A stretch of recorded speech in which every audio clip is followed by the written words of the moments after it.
ਅਮਲੀ ਅਮਲੀ ਵਾਲੀ ਕਿਵੇਂ ਗੱਲ ਸੀ? ਅਮਲੀ ਵਾਲੀ ਤਾਂ ਐਂ ਗੱਲ ਸੀ, ਮੈਂ ਖਾਲੇ ਖਾਲ ਆਉਂਦਾ ਸੀ, ਉੱਥੇ ਪੈਣਾ ਸੀ ਡਿੱਗ ਤੇ ਮੈਂ ਵੜ ਗਿਆ ਖਾਲ 'ਚ। ਤੇ ਜੇ ਮੈਂ ਕਿਤੇ ਆਪਦੀ ਆਪ ਨਾ ਖਾਲ 'ਚ ਵੜਦਾ ਤੇ ਡਿੱਗ ਪੈਂਦਾ, ਫਿਰ ਤਾਂ ਜਮਾਂ ਭਿੱਜ ਜਾਂਦਾ। ਅਮਲੀ ਭਿੱਜਿਆ ਤੇ ਬੱਕਰੀ ਭਿੱਜੀ, ਇੱਕ ਗੱਲ ਆ। ਬੱਕਰੀ ਕਿਹੜਾ ਦੁੱਧ ਦਿੰਦੀ ਆ? ਫਿਰ ਕਿੰਨਾ ਹੀ ਤੂੰ ਮੁੱਕੀਆਂ ਨਾ ਕੁੱਟੀ ਜਾਈ ਉਹਨੂੰ, ਜਿੰਨਾ ਚਿਰ ਪਿੰਡਾ ਨਹੀਂ ਝੜਕਾਉਂਦੀ 2 ਵਾਰੀ, ਸੁੱਕਦਾ ਨਹੀਂ ਪਿੰਡਾ ਉਹਦਾ, ਉਹਨਾਂ ਚਿਰ ਘੁੱਟ ਲਾਉਂਦੀ ਨਹੀਂ ਉਹ। ਪੱਕੀ ਪਰਤਿਆ ਕੇ ਵੇਖ ਲਈ ਤੂੰ।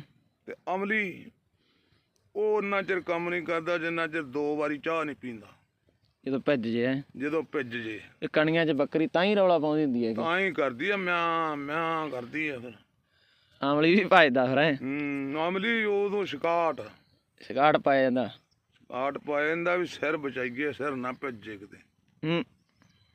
ਸਿਰ ਭਿੱਜ ਗਿਆ ਤੇ ਅਮਲੀ ਗਿਆ।